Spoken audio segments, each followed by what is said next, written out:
Welcome to your PWC Connections, a monthly look at what's happening inside PWC and out in our community. I'm your host, Lamont Henson. Thanks for tuning in.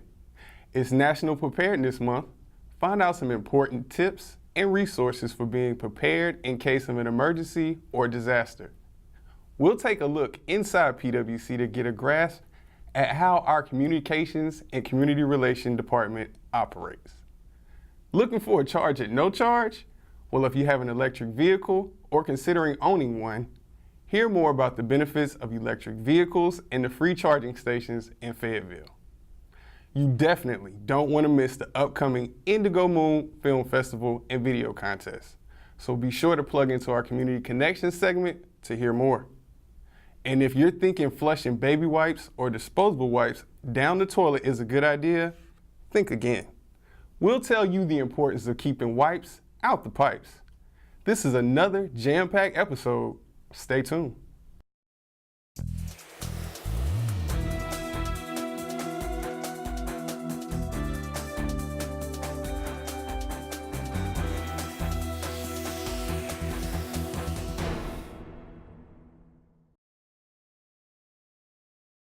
With National Preparedness Month, there are 4 main focus areas for preparedness. In fact, each week of September, we're going to be focusing on those areas of preparedness. And the first thing we want people to do is to plan, make a plan, is to write their plan, make a written plan. And if you can have it down on paper, then this way you can share it with your family, your coworkers, your colleagues, folks in your sphere of influence, whatever the situation you find yourselves in. Having that plan written down is a key thing to do, so people don't have to wonder, well, what am I going to do if a disaster pops up on them? The second week, the second focus area, is to do something to help save lives, to assist in life-saving efforts. Maybe take a CPR class. Or develop in addition to developing the plan, build that disaster kit. Do something that you can educate yourself about learning how to save lives and help protect your property. Now, the third area of focus is to ensure that you have adequate insurance for your situation. Do you have flood insurance? Do you live in a flood-prone area? Will your insurance that you have for your home, or if you're renting, renter's insurance, or for your business, will it cover all types of disasters? And again, I want to emphasize flooding, because a lot of homeowners' insurances don't cover flooding. That requires a separate flood policy. So that's the third area. The final and fourth week of National Preparedness Month, the fourth focus area, is to save money for disasters. When a disaster strikes, oftentimes, you have to actually spend some money to get back on your feet, to maybe go rent a place to stay in the meantime, or to, get that tank of gas that you need. A lot of times during disasters, credit card machines don't work, so do you have some cash on hand? These are things that we can all prepare for. Well, we always encourage folks, advise folks to have at least 72 hours worth of supplies to take care of themselves and their family in the event of an extended power outage, or if they're stuck at home, or if they have to evacuate. So 72 hours worth of a disaster kit. And that includes things like water, batteries, first aid, medicine, pet food, anything that you would need if you are stuck at home for 72 hours without power. Build that kit and put in that kit those things you would need. And again, you don't want to wait till the last minute to build that storm kit, because if you wait till the storm's upon us, then there's going to be long lines, supplies may not be available. You don't want to be stuck in long lines waiting to build your storm kit. Do it while the weather's nice. And this way, when the storms upon us are coming, you've got everything you need, and you can just finish up your preparations for the storm of the situation. So also, a storm kit for your car is good, because we need winter. Our winters can deliver things like ice on the roads or snow that can leave us stranded. Have a storm kit for your car. Have things you would need if you get stuck, say, on icy roads or in snow. And then finally, have a go kit, so that if you live in an evacuation area, if you live in a flood-prone area and you are told to evacuate, you can just grab that kit and go. The misconception I hear the most is, I didn't think it would happen to me. You know, the flood, the fire, any number of disasters, the tornado, you know. I mean, tornadoes are narrow paths of destruction, and people think, well, I thought it never would happen to me because it's so narrow. What's the chances? But you know what? It can happen. We need to be thinking about it. And why not during National Preparedness Month? It's a great opportunity. That's what National Preparedness Month is all about, taking the time to get ready for things that you think may never happen to you. Oftentimes we think of hurricanes, flooding, we think of tornadoes, but you know what? Disasters come in non-weather related types as well. Fire, earthquakes, broken water pipes that could create flooding situations in your homes. So don't just focus on one type of disaster. Think about all the different types of disasters that can impact you, your family, your school, your church, your business, and try to prepare for it. Some additional tips that we have to share about getting ready include having a way to receive alerts. So safety alerts, severe weather alerts, disaster alerts. There's some really good cell phone apps out there, like FEMA app provides severe weather alerts and other alerts for other types of disasters. Signing up for your county's callback service. Many emergency management agencies of various counties have callback services that you can subscribe to for free. Having the app from the North Carolina Emergency Management, the readync.org app. These are great cell phone apps to have that information, that life-saving information at your fingertips. Just communication is key during disasters, and you want to have ways to keep that in effect, and have ways to, if possible, not lose that communication. There's many good resources out there. Again, ready.gov is a great resource to learn more about that. At Fayetteville's Public Works Commission, people make the difference. I'm Letitia, a customer service representative for PWC. Letitia and her colleagues are committed to providing excellent customer service, whether it's on the phone, face-to-face, or behind the scenes, making sure you have convenient ways to communicate and pay your bills. At PWC's website, you can review your many payment options, manage your account online, check your usage, and find useful tips to conserve power and water.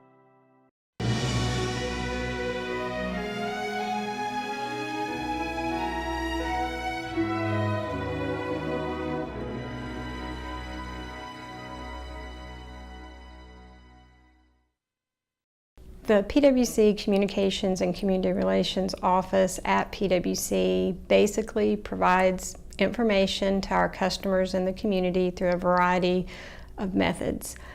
Just general communications. You may see us in the newspaper as the spokesperson for PWC. You're going to hear from us when there's crisis service outages, just general information about PWC that customers need to know. And then the community outreach side, we participate in many community events. We're involved with a lot of organizations and just support the community as a whole.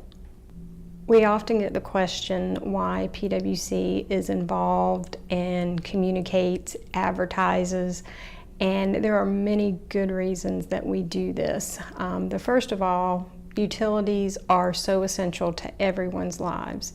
They also are a significant portion of a lot of people's budget. So we feel like it is important to put that information out there to our customers. Many people don't think about, we have over 100,000 customers. Our customer base turns over 20% every year. And a lot of those customers, in fact, most of them either call in to get their service or start their service online, so we never have an opportunity to have an introduction to PWC and to learn about our services. And we feel that there's so many important messages that we have and that people need to know, and that's the service we provide. As the utility provider for this community, there are so many messages every day that we need to communicate to our customers. Obviously, service-related messages, outages are the top one and our most popular ones, say on our social media. But we also need to let people know about how to conserve, how to be safe. We offer a lot of programs that are very beneficial to our customers, but if they don't know about them, they can't take advantage of those savings. And when there's changes in your services, these days there's a lot of messages that we are putting out. In 2019, the rate structure will be changing to time of use rates. That's a really important message that people need to know. We also have more incentive programs coming on board. If you use our online portal, there's going to be changes coming up to the portal that customers need to know about. And then we're going to be offering things like community solar. So there's just a variety of messages every single day that our customers need to hear. These days, people tend to jump on Facebook to see what we've posted and to communicate and give us information. We also find our social media is serving in a customer service role. And while our office are the ones that manage the social media and may be having the conversation with the customer, we're not the customer service reps, but we serve as a liaison. And we just feel like that is a valuable service, because with all of the different types of ways people can be in touch with us, this is another way that we can engage and hopefully have a positive experience for the customer. And then the other way that we use social media is to let our customers know what we're involved in the community. PWC's community relations is very extensive. We have our educational components, and that is either going into our schools, providing programs. We provide speakers to organizations. Every week we're providing tours to our facilities, and we also have our educational mascots, Willie Waterdrop and Wally Watt Watcher, which are a great way for our younger future customers to start learning about utilities. Some of the other ways that we are involved in our community relations is events. PWC puts on some of their own events, like our expo that we hold every spring. But last year we were involved in over 50 events in the community. Another part of our community relations is our support of the community, and this comes in the form of either sponsorships or giveaways. Most popular is bottled water. This is one of the ways that we can support organizations that are doing good for our community through our bottled water. Last year, over 400 organizations got water from PWC, and it's very popular, and it helps them in achieving their mission. If you want to make a request of PWC, maybe you want bottled water for an event, or you want a speaker to come out and talk to your organization, any of those types of requests can be done online on the PWC website under the About Us and How to Make a Request. There's a simple form there that gives us all the essential information we need to be able to fulfill your request. There are several other things that we do that both provide information to our customers and helps us engage in the community. One of those is our community advisory group, which PWC has had since 2002, and that brings together customers. We get their feedback and we provide information, and ultimately they become a liaison in the community for us, so they're really an extension of our efforts. We also offer several times a year a PWC Day, which is a all-day tour of PWC facilities. It really gives people an inside look to see how PWC services work. One of the other ways that we communicate and engage with our customers is either putting on community meetings or just participating in existing meetings. We really enjoy doing the community meetings and really bringing our information to the customers. If you want to find out more about our community relations, things we support, activities we're involved in, or just general information about PWC, obviously following us on social media, that is probably the most immediate way to learn information about PWC. If you have provided PWC with your email, you would get e-blast on a weekly basis that gives you some of this information. We always encourage people to visit us online, so you can have access to that information, and then visit us at these events. We do this to provide a service to our customers, and we want you to be there so we can help. Utility services do not come with a user manual, but they're so essential to our lives. And that's why PWC's communications and community relations are so essential to our customers.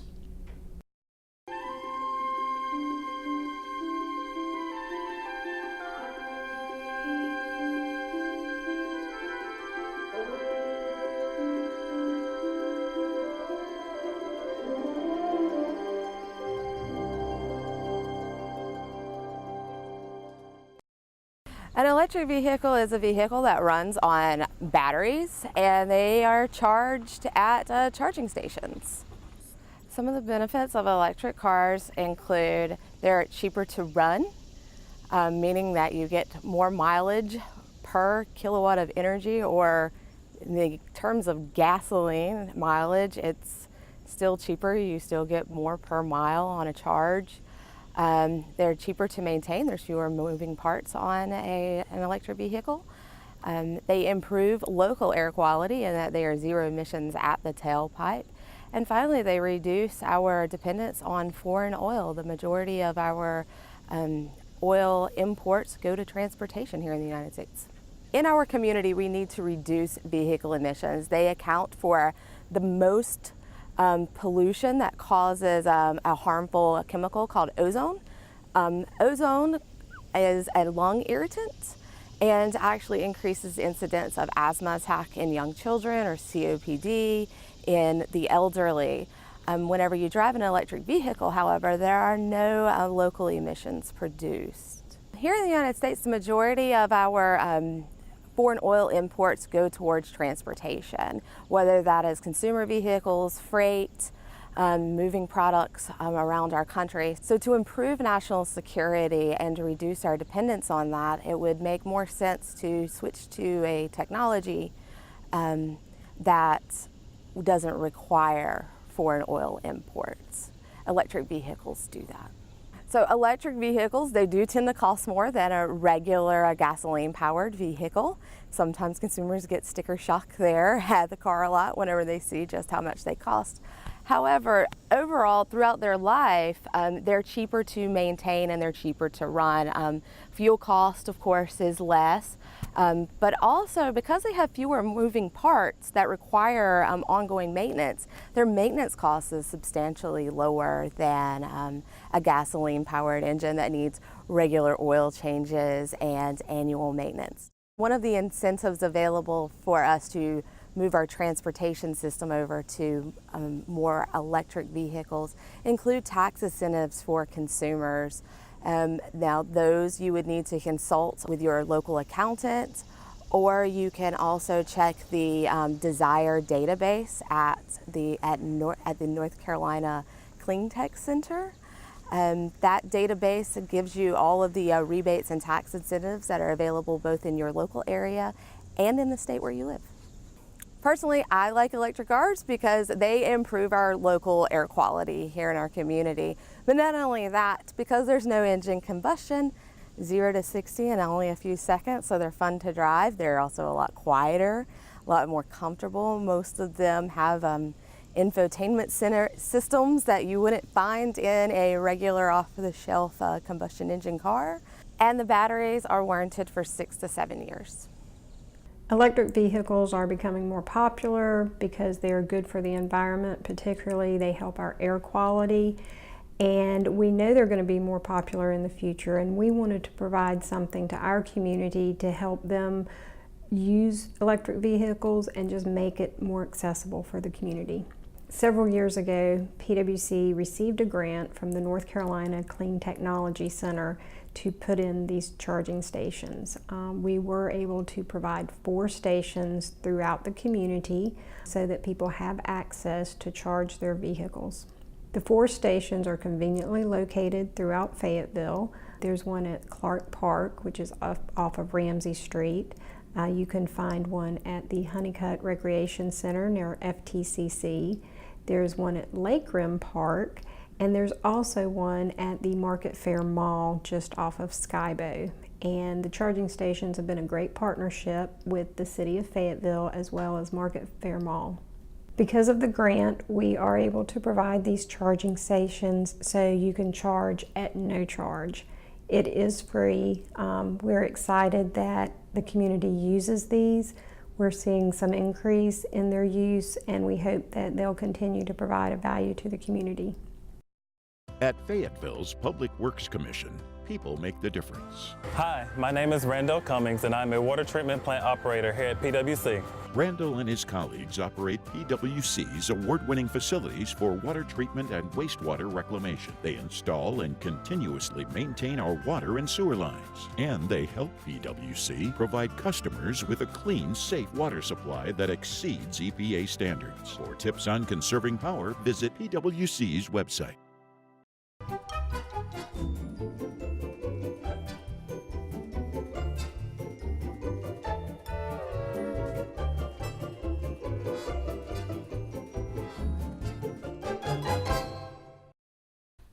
The Indigo Moon Film Festival is in its third year in downtown Fayetteville. It's a world-renowned film festival.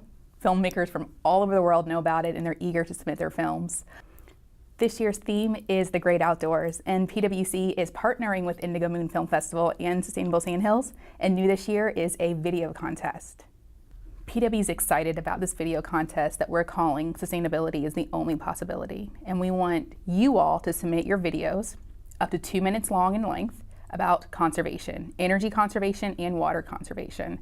The videos can be any type of media. They can be documentary style, they can be animation, they can be commercials, they can be funny, they can be serious, they can feature your children, they can feature your pets, they can feature you, your spouses, your grandparents, but no more than 2 minutes.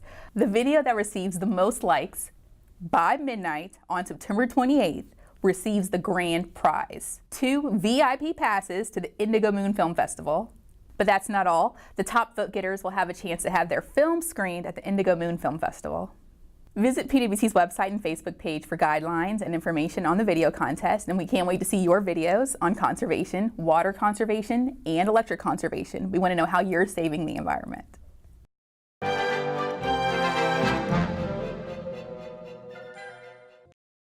Never flush a baby wipe down the toilet. Baby wipes, they say they're disposable, but no baby wipe or any kind of wipes like that are disposable. They are made up of materials and plastic fibrous materials, so they really don't dissolve as quick as they say they do, and they cause havoc in the sewer system and the collection system, which in turn, when it goes through the regular gravity system, it in turn gives us problems here at lift stations, plants, and manholes. There is no difference between disposable and flushable wipes. They are all the same, and you should never, ever flush anything like that down into the sewer system. Some of the challenges, just one part would be with the lift stations. They drive our repair cost up on pumps. They lock up pumps, motors. Our cleaning of the sewer lift stations has increased over the years due to the collection of the grease and the baby wipes all congealing together. It's causing havoc in our system, not just lift stations, but at the plants, because they'll pass the bar screens and get into the plant, the treatment process at the reclamation facility, and they could possibly make a blockage in the sewer line and cause an SSO, which is a sanitary sewer overflow, and we don't want that to happen. So if people can never flush them, it would be great. A fatberg is what we refer to as fog, which is fat, oils, and grease with the collection of feminine hygiene products, other rags and materials that's flushed down the sewer system, and they can gel into a big glob and block sewer lines, clog up wet wells, clog pumps, suction lines, and they cause havoc in the system. And we have a sewer overflow. It could be on a golf course, it could be in the neighborhood, and if you flush these flushable wipes, it causes lift stations to overflow, and potentially your house, your neighbor's house, your mother's house. Nobody really wants sewer in their house or on the ground or in a waterway. When people flush these disposable and flushable wipes, they think they magically disappear, and they don't. They collect into the system, and like I said earlier, it causes havoc. Best practices for a customer to avoid clogging the system, use disposable wipes. Don't flush them. Put them in a waste basket, in a trash bag, and put them in the solid waste. That way they can go to the landfill and dispose of properly and not in the system causing problems in the sewer system. Everybody needs to protect the environment. If you flush it, you're endangering the environment of a sanitary sewer overflow potentially, backing up in your mother's house, your mother's house, your neighbor's house, and you can cause people to have to come to work when they don't need to come to work. I mean, all this drives costs for different things, and we really don't want to drive cost up. We're trying to do it the best we can at the minimum. The only thing people should flush is human waste and toilet paper. Keep wipes out the pipes. At Fayetteville's Public Works Commission, people make the difference. My name's Chris, and I'm a lineman at PWC. Chris and his colleagues help make PWC one of the most reliable power providers in the nation. As a local public power company, PWC can provide faster emergency response. With system upgrades and continuous maintenance, they ensure the excellent everyday service. And their rates are among the lowest in the state. For tips on conserving power, visit PWC's website.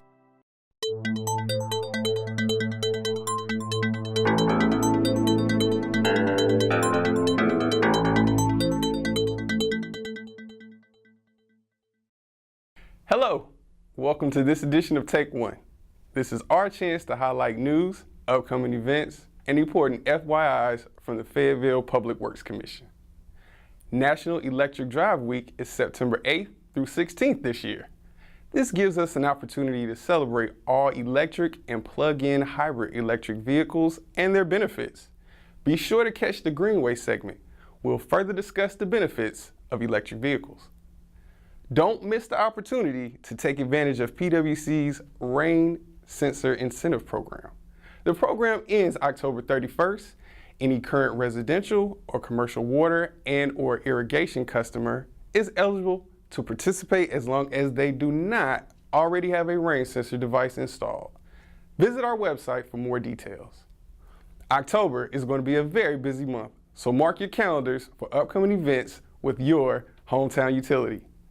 We celebrate Public Power Week, October 7th through 13th, and we'll be in the community for several events. October 7th, we'll be at Festival Park for the Taste of Fayetteville. On October 12th and 13th, we'll be at the Crown Coliseum for the annual We Do Expo. We're excited to be sponsors of the Indigo Moon Film Festival taking place October 12th through 14th in historic downtown Fayetteville. Find out more about the film festival and the Sustainability's the Only Possibility video contest in our Community Connections segment. Now remember, PWC will be moving to time of use rates in May 2019 for residential and small commercial electric customers.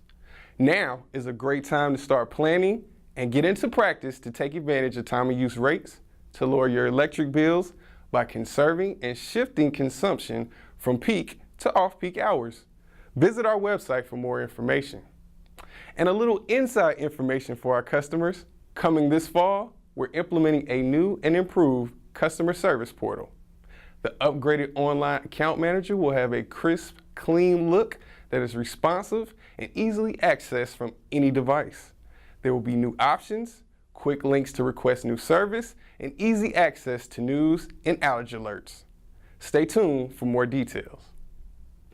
Thanks for watching Take One, and remember to like us on Facebook, follow us on Twitter and Instagram, and subscribe to our YouTube channel.